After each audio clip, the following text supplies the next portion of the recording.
तो दिशा सालियान, सुशांत सिंह एक्टर की हत्या कर दी जाती है। या फिर सारा मामला जो भी है, इसमें जो आरोपी है आदित्य ठाकरे हो या उद्धव ठाकरे हो, आदित्य ठाकरे के अरेस्ट के लिए पिटीशन।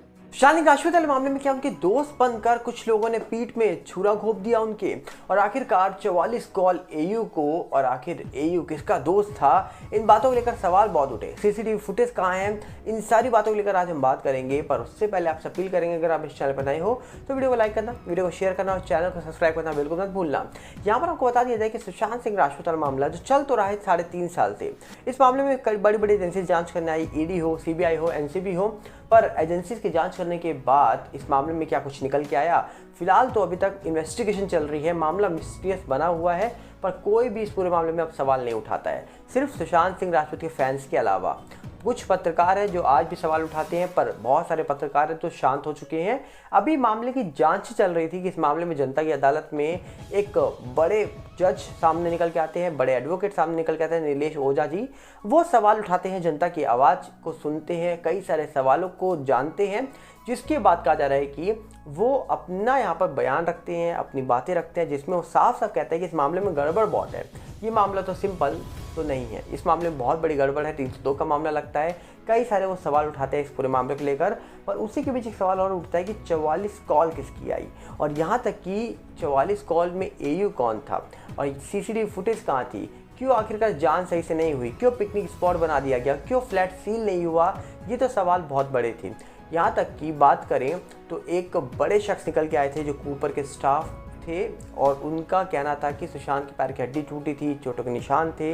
रूप कुमार शॉ, उनको आप जानते ही होंगे।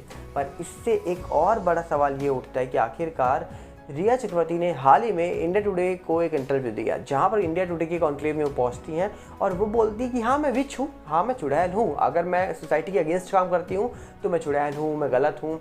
ये चुड़ैल वर्ड निकल के कहाँ से आया, अब एक बार ये जानिए, और इसके बाद सुनिएगा नीलेश ओझा जी जो बड़े जज, बड़े एडवोकेट हैं, उनकी बात। बिहार पुलिस को दिए बयान में सुशांत सिंह की बहन ने बड़ा खुलासा किया है। नीतू सिंह के मुताबिक रिया चक्रवर्ती अक्सर सुशांत सिंह के फ्लैट में एक तांत्रिक को लेकर आती थी। ऐसे में सवाल उठता है कि आखिर सुशांत सिंह के फ्लैट में क्या करने जाता था तांत्रिक? सुशांत सिंह के फ्लैट में क्यों किया जाता था जादू टोना? सुशांत सिंह के फ्लैट में जादू टोने का कौन था टारगेट, और इस ब्लैक मैजिक से कौन उठाना चाहता था फायदा?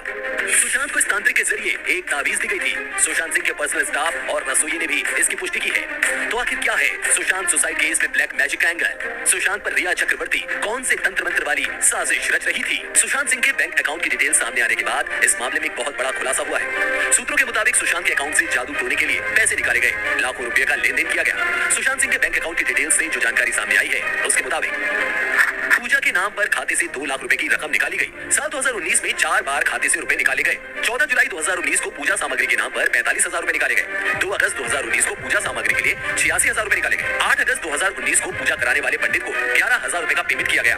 15 अगस्त 2019 को पूजा के सामान खरीदने के नाम पर 60,000 रुपए निकाले गए। सिर्फ बैंक अकाउंट ही काले जादू की तरफ इशारा नहीं कर रहे, बल्कि सुशांत सिंह की बहन नीतू सिंह भी चौंकाने वाला खुलासा कर चुकी है।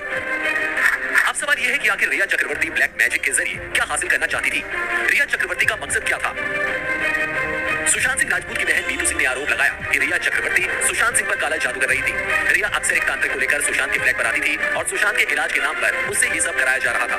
नीतू सिंह के खुलासे से सवाल उठ रहा है कि आखिर सुशांत सिंह को वो कौन सी बीमारी थी जिसके इलाज के नाम पर तांत्रिक बुलाकर टोना टोटका कराया जा रहा था। सुशांत सिंह से जुड़े कुछ लोगों का दावा है कि सुशांत डिप्रेशन में थे। तो क्या डिप्रेशन के इलाज के नाम पर ब्लैक मैजिक किया जा रहा था? सुशांत सिंह की बहन का काले जादू से बड़ा खुलासा बेहद सनसनीखेज है, और अब बैंक अकाउंट से जुड़ी डिटेल सामने आने के बाद ये खुलासा फसाना नहीं बल्कि हकीकत के करीब दिखने लगा है। ऐसे में अब सब कुछ पुलिस की जांच पर निर्भर करता है। साफ है कि पुलिस की जांच में ब्लैक मैजिक वाला एंगल भी शामिल होना चाहिए।